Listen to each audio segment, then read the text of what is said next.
Hello friends, welcome to our channel Chatpata kitchen with blog. কেমন আছেন সবাই? আশা করছি ভালো আছেন। আজ আমি চলে এসেছি দারুণ মজাদার একটা মিষ্টি রেসিপি নিয়ে। আর এই মিষ্টি রেসিপিটা আপনারা বাড়িতে থাকা 2 থেকে 3টে উপকরণ দিয়ে খুব সহজে বানিয়ে নিতে পারবেন। আর এই মিষ্টিটা খেতে এতটাই টেস্টি যে আপনি যদি একবার কাউকে বানিয়ে খান বারবার বানানোর রিকোয়েস্ট করবে। চলুন তাহলে আমরা রেসিপি শুরু করি। রেসিপিটা তৈরি করার জন্য আমি নিয়ে নিয়েছি পিস পাউ। এই পাউরুটি থেকে আমি সাইডটা কেটে সাদা অংশটা নিয়ে নেব। দেখুন আমি সাইডটা কেটে নিয়েছি আর এই সাদা অংশগুলো এইভাবে কেটে নিয়েছি। এবার আমি এর মধ্যে দেওয়ার জন্য ক্রিমটা তৈরি করে নেব। দেখুন আমি দুধটা জাল দিয়ে তার থেকে ক্রিমটা তুলে নিয়েছি। আমি এখানে 500 গ্রাম দুধ জাল দিয়েছিলাম, তা থেকে এই ক্রিমটা তুলে নিয়েছি। এবার একটা 5 টাকার গুঁড়ো দুধের প্যাকেট নিয়ে নিয়েছি। এবার এই দুধটা এই ক্রিমের মধ্যে দিয়ে দেব।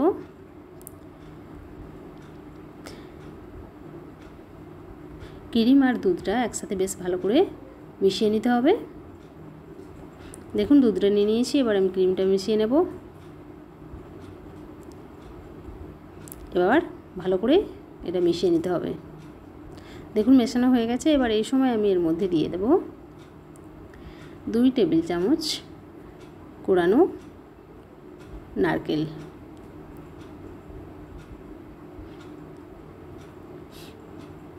এবার এটাও ভালো করে এর সাথে মিশিয়ে নিতে হবে। আপনারা যদি চান দুধ চাল দিয়ে তার মধ্যে গুঁড়ো দুধ দিয়ে বা খোয়া ক্ষীর তৈরি করে নিতে পারেন, বা দোকান থেকে কিনে নিয়ে আসতে পারেন, সেটাও দিতে পারেন। দেখুন এটা রেডি হয়ে গেছে। এবার আমি একটা পিস পাউরুটি নিয়েছি। এবার এর মধ্যে আমি এই ক্রিমটা দিয়ে নেব। ক্রিমটা আমি এক সাইডে লাগিয়ে তারপর অপর সাইডটা ধরে এইভাবে ফোল্ড করে নেব। এর আগে আমি রুটির মধ্যে অল্প একটু জল লাগিয়ে নিয়েছিলাম। দেখতেই পেলেন আমি একটা কিভাবে তৈরি করে নিলাম। এবার আমি আরও একটা নিয়ে নিয়েছি, একইভাবে ক্রিমটা দিয়ে নিয়েছি। এবার আমি উপর সাইডে জলটা দিয়ে নিচ্ছি। তারপর আমি এটা এক সাইড থেকে ধরে এইভাবেই ফোল্ড করে তৈরি করে নেব। আর চারি সাইডটা এইভাবে চেপে নিতে হবে। এবার আমি একটা পিস পাউ নিয়েছি, তার উপর ক্রিমটা ভালো করে লাগিয়ে নেব। এটা আমি অন্যভাবে তৈরি করছি। দেখুন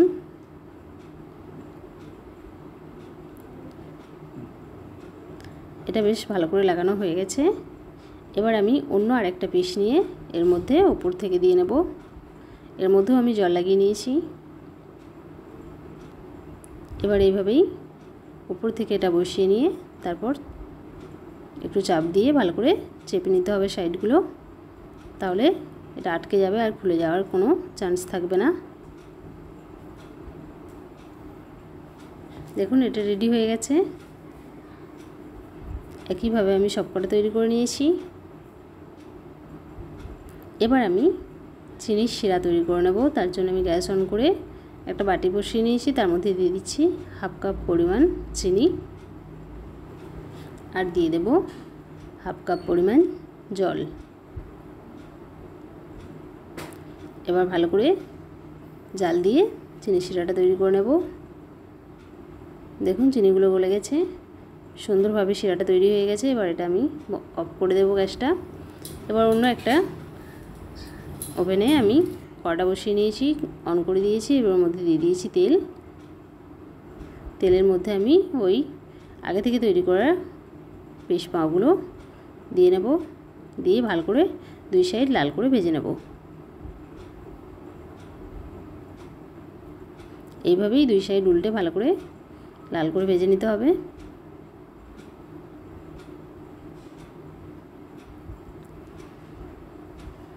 দেখুন এগুলো বেশ সুন্দরভাবে 2 সাইডই ভাজা হয়ে গেছে। এবার আমি এখান থেকে তুলে একদম চিনির শিরার মধ্যে দিয়ে নেব। দেখতেই পাচ্ছেন আমি চিনির শিরার মধ্যে দিয়ে নিচ্ছি। এবার শিরার মধ্যে চামচ দিয়ে 2 সাইড ভালো করে উল্টে নিতে হবে, এতে করে এর মধ্যে রসটা চলে যাবে আর সুন্দরভাবে মিষ্টিগুলো তৈরি হয়ে যাবে। দেখুন রসটা এর মধ্যে গিয়ে কতটা সফট হয়ে গেছে। এগুলো রেডি হয়ে গেছে। এবার আমি এগুলো প্লেটে তুলে নেব। আমি প্লেটে তুলে নিয়েছি। দেখুন এগুলো দেখতে কতটা সুন্দর লাগছে, একদম নরম সফট।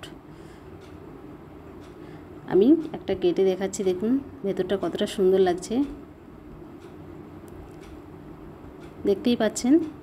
এটা দেখতে যেমন সুন্দর, খেতেও তেমন অসাধারণ। আমি এইভাবেই এগুলো তৈরি করে নিয়েছি।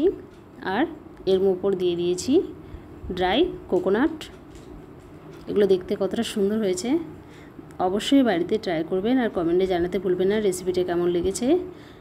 ভালো থাকবেন, সুস্থ থাকবেন। রেসিপি ভালো লাগলে লাইক, শেয়ার, সাবস্ক্রাইব করে আমার পাশে থাকবেন। আমার ছোট্ট চ্যানেল, আপনাদের সহযোগিতার খুবই প্রয়োজন, তাই প্লিজ চ্যানেলটি সাবস্ক্রাইব করবেন। লাইক, শেয়ার, সাবস্ক্রাইব করে নতুন বন্ধু হয়ে পাশে থাকবেন। ভালো থাকবেন, সুস্থ থাকবেন।